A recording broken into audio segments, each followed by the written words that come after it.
Shalom Home Leaders, selamat datang di dalam Home Talk, obrolan seputar pelayanan pemulihan kelompok kecil gereja kita. Saya Mulyawan dan bersama kita saat ini ada Pak Helmi. Shalom semuanya. Home Leaders, kita bersyukur bahwa dalam kesempatan ini kita boleh sekali lagi bertemu. Kami yakin, khususnya saya yakin sekali bahwa obrolan kita ini bukan hanya sekedar obrolan kosong, tapi sebuah obrolan yang akan membawa kita semakin mengenal Tuhan, semakin menjadi murid Kristus. Amin. Home Leaders, seperti kita ketahui, gereja kita sedang rajin-rajinnya nih, terus untuk mendorong gerakan kelompok kecil. Nah, di gereja kita semua tahu, di gereja Kristen Immanuel Kaimtong, nama kelompok kecil kita adalah Home.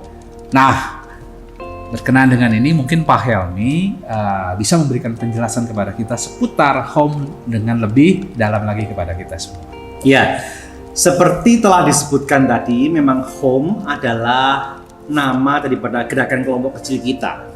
Jadi Home sendiri adalah sebuah singkatan ya. Jadi H-O-M-E itu ada singkatannya masing-masing. H itu adalah Heart Transformation, O-nya adalah Outreaching, M-nya adalah mentoring, dan E-nya adalah empowering. Jadi kita memang sengaja memilih nama ini karena nama Home ini mewakili kerinduan kita untuk boleh memiliki sebuah kehangatan rohani dan relasi di dalam gereja kita.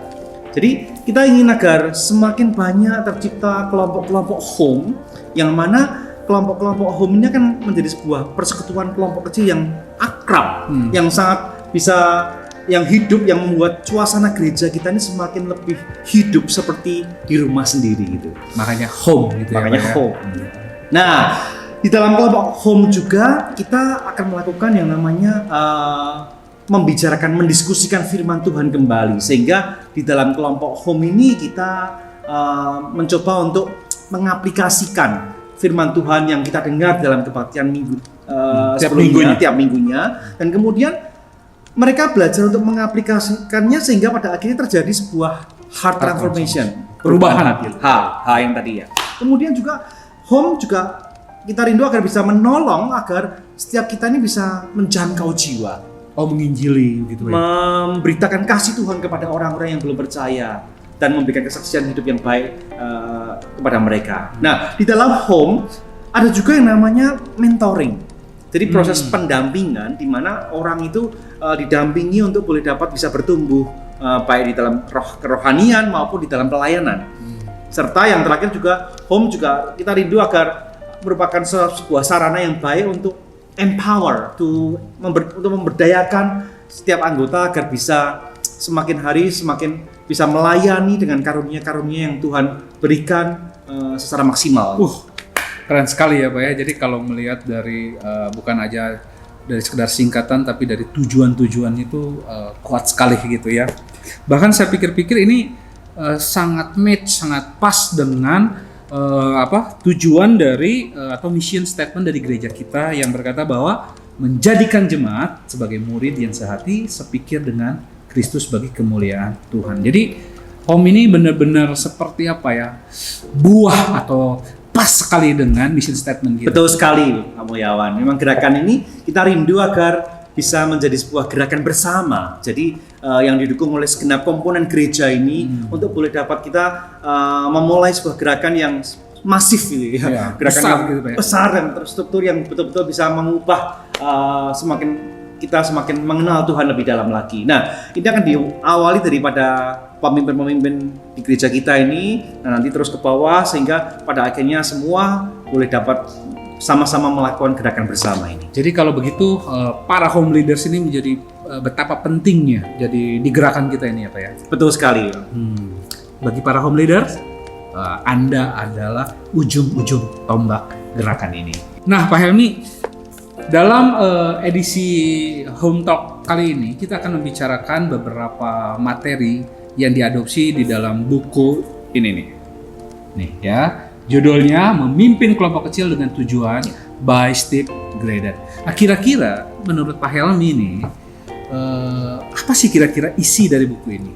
Ya, sejauh yang saya baca, menurut buku ini adalah kelompok home yang punya tujuan dan dipimpin oleh seorang pemimpin kelompok atau kalau kita ya home leader yang fokus pada firman Tuhan, itu akan sangat efektif untuk mendorong sebuah pertumbuhan kerohanian di dalam kelompok home itu.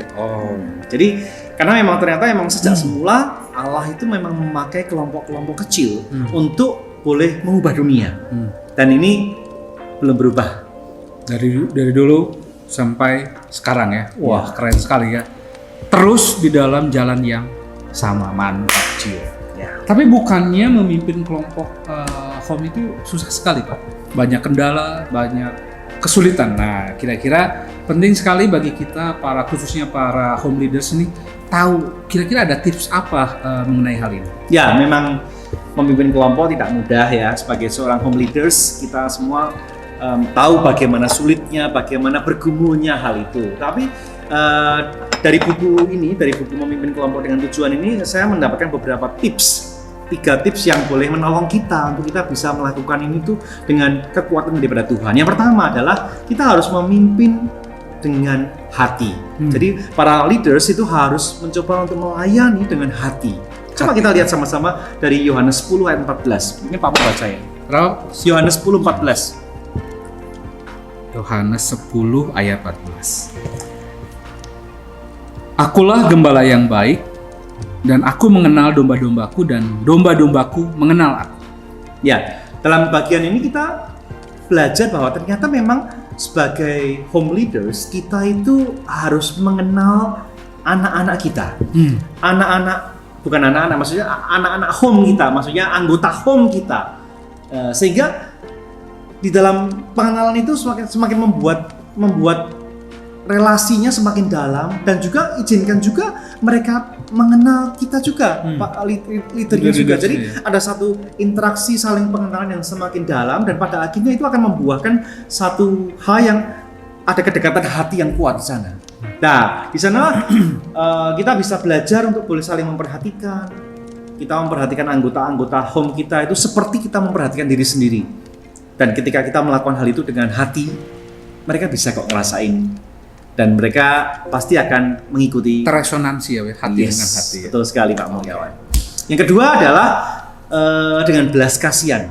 Nah, di sini kalau teman-teman membaca dalam Alkitab, kita pernah membaca bagaimana Tuhan Yesus itu menangis. Tahu kan? Ya. Yesus pernah menangis gitu loh. Ketika apa? Ketika sahabatnya meninggal dunia. Jadi pada waktu itu Lazarus meninggal dunia dan Yesus sangat sedih dan dia menangis.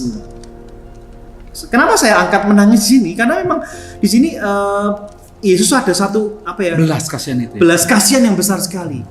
Ketika dalam kesempatan lain Yesus juga melihat kota Yerusalem dan dia berdoa sambil menangis juga. Sambil menangis juga. Nah, saya rindu melihat bagaimana para leaders yang ada di Kaintong ini boleh melayani dengan belas kasihan. Ketika mereka memandang anggota-anggota kelompoknya, mereka memandang dengan belas kasihan. Mereka ini bukan beban, bukan sekedar kerjaan udah repot, masalah diri sendiri banyak apa. Ada banyak hal yang mungkin bisa membuat kita jadi malas lah melayani.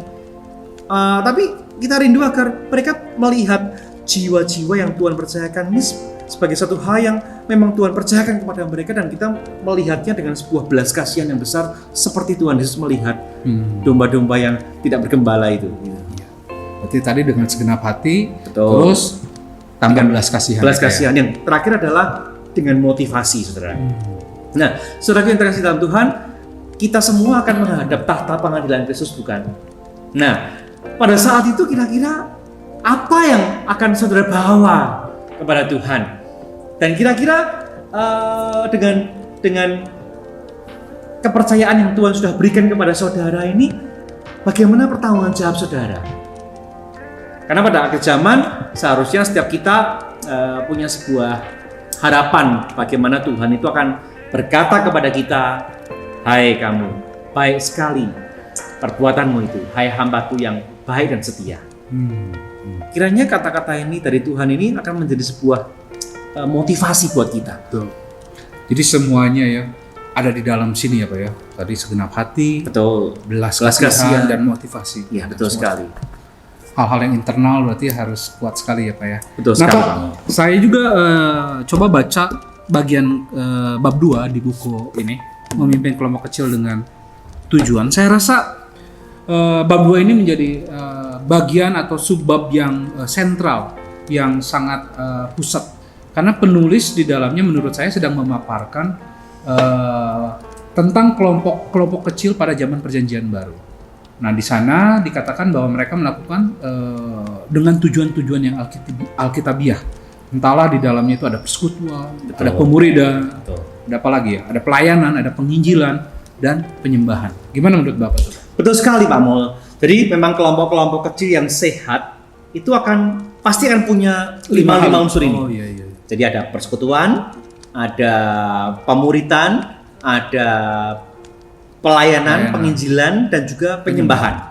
Nah, tujuan-tujuan ini sebenarnya bisa kita lihat di dalam Alkitab kita. Dan mari saya mengajak kita sama-sama membuka Alkitab. Coba kita lihat di dalam Kisah Rasul pasal yang kedua. Kisah Rasul Pasal 2 Kisah Rasul 2 ayat 42 ya. sampai 47. Oke, saya Minta bacakan saja Pak ya. kamu baca ya. Oke. Kisah Para Rasul 2 ayat 42 sampai 47. Mereka bertekun dalam pengajaran rasul-rasul dan dalam persekutuan, dan mereka selalu berkumpul untuk memecahkan roti dan berdoa. Maka ketakutanlah mereka semua, sedang rasul-rasul itu mengadakan banyak mukjizat dan tanda. Dan semua orang yang telah menjadi percaya tetap bersatu, dan segala kepunyaan mereka adalah kepunyaan bersama, dan selalu ada dari mereka yang menjual harta miliknya, lalu membagi-bagikannya kepada semua orang sesuai dengan keperluan masing-masing. Dengan bertekun dan dengan sehati, mereka berkumpul tiap-tiap hari dalam bait Allah. Mereka memecahkan roti di rumah masing-masing secara bergilir dan makan bersama-sama dengan gembira dan dengan tulus hati sambil memuji Allah. Dan mereka disukai semua orang, dan tiap-tiap hari Tuhan menambah jumlah mereka dengan orang-orang yang diselamatkan. Bagus sekali bagian ini ya. Jadi memang menurut buku ini, bagian ini menjadi satu bagian yang sentral yang akan diangkat, dan tujuan-tujuan yang diangkat dari buku ini adalah sebenarnya diambil sebagian besar dari perikop ini. Nah, yang pertama adalah tujuan persekutuan. Kita mulai bahas yang pertama ya. Nah, tadi dikatakan dalam Alkitab mereka berkumpul dan makan bersama-sama dengan gembira dan tulus hati. Nah, ini sangat penting sekali dalam tubuh Kristus ya. Jadi berkumpul, makan, ya suka makan kan kita ya. Ini satu hal yang sangat penting karena ini semua yang akan membangun bonding kebersamaan itu, persekutuan itu. Yesus pun juga membentuk kelompok yang anggotanya 12 orang bukan? Dan di sana kita melihat di dalam model yang begitu ya Pak? Ya, Tuhan Yesus itu mereka makan bersama, berjalan bersama, pergi bersama, mereka mungkin tidur juga dalam ruangan yang sama. Saya rasa itu semua akan membuat sebuah bonding yang sangat kuat sekali di dalam persekutuan ini ya. Nah, persekutuan sejati itu akan menghubungkan saudara, para leaders, para home leaders dengan anggota home, dan juga menghubungkan anggota home dengan anggota home yang lain juga, dan pada akhirnya juga menghubungkan semuanya ini dengan Tuhan Yesus. Wah, manis sekali ya. Jadi ya namanya home pasti ada persekutuannya kan. Betul. Nah, tujuan yang kedua kita melihat ada tujuan pemuritan atau discipleship. Nah, di sini kita bisa melihat di dalam ayat itu dikatakan tadi mereka bertekun di dalam apa? Di dalam pengajaran. Mereka bertekun dalam pengajaran rasul-rasul. Nah, ini satu aspek yang mendorong kita untuk boleh semakin mengerti firman Tuhan, semakin memahami kedalaman firman Tuhan. Nah, ini dicapai dengan cara gimana? Kalau pada zaman-zaman itu mereka ini mereka mendengar pengajaran rasul-rasul di bait Allah. Kalau kita ya sekarang di gereja lah ya, pada hari Minggu ya. Tapi mereka bukan hanya di bait Allah, tapi mereka juga berkumpul di rumah-rumah. Dan mereka ini kembali membicarakan firman Tuhan membahas firman Tuhan itu di rumah-rumah. Dan mereka mendiskusikan, mereka juga mencoba untuk mengaplikasikan, dan sehingga pada akhirnya kita mendorong terciptanya sebuah heart transformation, perubahan hidup orang yang makin hari makin serupa Kristus gitu. Oke, betul. Oh, satu lagi Pak Mo. Jadi bukan hanya sekedar belajar ya. Bukan hanya kita mau menyerap firman Tuhan, tetapi kita rindu Belajar.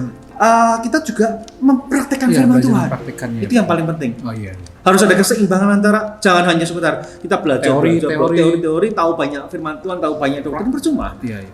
Tapi nggak melakukan. Tapi juga. tidak melakukannya. Tapi saya kira pun juga bagian ini menjadi sesuatu yang khusus ya Pak ya, karena di dunia kan banyak perkumpulan ya, banyak persekutuan. Tapi Betul. Ini yang membedakan. Ini yang membedakannya ya. Kalau cuma Bagian- kumpul-kumpul biasa, banyak ya Pak ya. Tapi tidak akan membawa kemana-mana kan. Iya, iya, Tapi kalau oke. kita rindu agar kumpul-kumpul kita ini semakin ditarik ke apa? semakin mengenal Tuhan ya Pak. Semakin mengenal Tuhan. Itu Yang ketiga, Oh yang ketiga. Oke. yang ketiga adalah kita bicara tujuan pelayanan. Kalau dalam Alkitab tadi kita sama-sama melihat bagaimana mereka membagi-bagikan kepada semua orang sesuai dengan keperluan masing-masing. Jadi di sini kita bisa melihat mereka itu menyalurkan bantuan kepada orang-orang yang membutuhkan. Mereka punya sesuatu yang bisa dibagikan dan pada akhirnya mereka berikan apa yang mereka punya itu untuk menolong orang-orang lain. Nah, disitulah kita bisa melihat bagaimana setiap anggota kelompok kita, anggota home itu perlu di-empower untuk boleh mereka bisa melayani Tuhan. Jadi mereka bukan anggota pasif. Aktif berarti mereka ya Pak ya. Mereka harus menjadi anggota aktif. Setiap orang di gereja kita ini jangan hanya cuma menjadi orang-orang yang pasif, tapi harus menjadi anggota yang aktif untuk bisa melayani Tuhan. Harus di-empower ke sana. Jadi pelayanan bisa dalam arti ministry, di mana mereka bisa melakukan berbagai macam pelayanan sesuai dengan talenta kemampuan mereka. Tetapi juga pelayanan juga bisa dalam artian praktis. Jadi bisa dibilang juga bagian ini buah atau nyata dari home ini Pak ya. Jadi sesuatu yang bisa dilakukan oleh mereka gitu ya. Ya, salah satunya memang hidup itu melayani gitu. Iya. Hidup bergereja itu ya melayani. Iya, iya. Nah, jadi di sana kita bisa melihat bagaimana ada satu interaksi yang semakin hidup, saling melayani. Itu satu hal yang perlu kita kembangkan sama Iya, lain iya. ya. Jadi itu aspek yang ketiga ya, pelayanan. Jadi maksud saya ini jadi penyeimbang dari yang tadi kan belajar tidak teori aja, tapi Betul. dilakukan dengan melayani gitu kan, dengan Ya. praktisnya. Ya, yang keempat ini adalah aspek penginjilan. Nah, tadi kalau pelayanan itu lebih arahnya itu lebih mengarah kepada gereja Di dalam gereja. di dalam gereja Tuhan. Tapi kalau penginjilan ini aspeknya lebih ke mengarah bagaimana kita menjangkau keluar. Oh, benar. Disinilah aspek outreaching yang mau Iya, kita iya, capai. iya, betul. Nah, jadi kita perlu menjadi berkat bagi dunia ini. Dunia itu ya bisa teman saudara, mungkin Keluarga, apalagi ya teman kerja, sekolah, teman kuliah, siapapun, tetangga kita. Jadi kita harus menjadi berkat bagi mereka, membagikan kasih Tuhan. Dan mereka bisa melihat bagaimana perubahan hidup kita, sehingga semakin hari mereka melihat bagaimana kita ini menjadi orang-orang saksinya Tuhan, yang hidupnya serupa dengan Tuhan Yesus, dan itu akan menjadi berkat bagi mereka. Oke. Ya, yang kelima. Kelima, oke. Tujuan yang kelima adalah penyembahan. Tadi dalam Alkitab dikatakan bagaimana mereka bertekun untuk memecahkan roti dan berdoa, dan juga sambil memuji Allah. Nah, ternyata unsur penyembahan ini sudah dilakukan juga oleh mereka para murid pada waktu itu, di mana mereka menyembah Tuhan. Dan hasilnya apa? Kalau kita melihat dalam bacaan tadi, orang-orang di sana pada waktu itu mereka ketakutan, dan rasul-rasul itu mengadakan banyak mujizat dan tanda. Nah, penyembahan yang benar keluar daripada jiwa yang benar. Dan pada akhirnya ketika mereka menyembah, orang akan memuliakan nama Tuhan itu.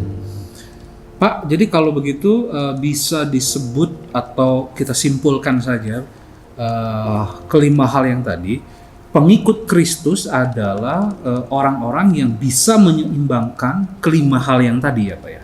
Betul Kelima sekali Pak aspek yang Moyawan. tadi ya. Jadi memang di dalam kelompok kecil kita tidak bisa gemuk di itu salah satu tujuan saja, tapi yang lain kurus nggak bisa. Atau bahkan jangan malah menghilangkan tujuan yang lain, nggak bisa. Kita harus berjalan sejajar, seiring, harmoni di dalam kelima-lima tadi ini. Oke. Jadi ada persekutuan, Jadi ada mungkin pemulihan, kalau diringkas begini ya. Jadi pengikut Yesus yang sehat adalah orang yang mengalami relasi yang sehat dengan orang lain. Di dalam persekutuan. Ini aspek persekutuan ya. Ya. Kemudian juga mereka belajar untuk bertumbuh di dalam Kristus secara pemahaman Pengajaran. maupun pengalaman. Ini aspek pengajaran. Pemuridan discipleship, itu ya. Pemuridan ya. Kemudian juga menemukan dan menggunakan karunia dan kemampuan yang diberikan Tuhan kepada mereka. Ini aspek yang Ketiga, pelayanan. melayani pelayanan tadi. Kemudian juga menjangkau dan menyampaikan kasih Tuhan kepada orang lain yang belum mengenal Tuhan. Outreaching. Nah, penginjilan, betul. Serta menyerahkan hati dan hidup mereka kepada Kristus secara terus-menerus.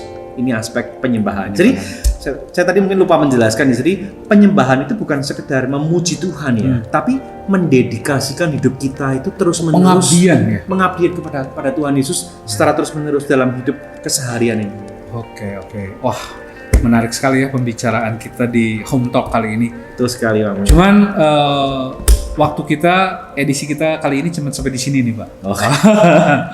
Jadi home leader semua, dari obrolan kita di sini kita diingatkan kembali lagi apa sih tujuan kita di dalam home kita dan apa yang harus ada di dalam home kita, gitu ya. Jadi tadi diingatkan ada 5 hal yang begitu penting yang harus kita harus ada di dalam home, gitu ya.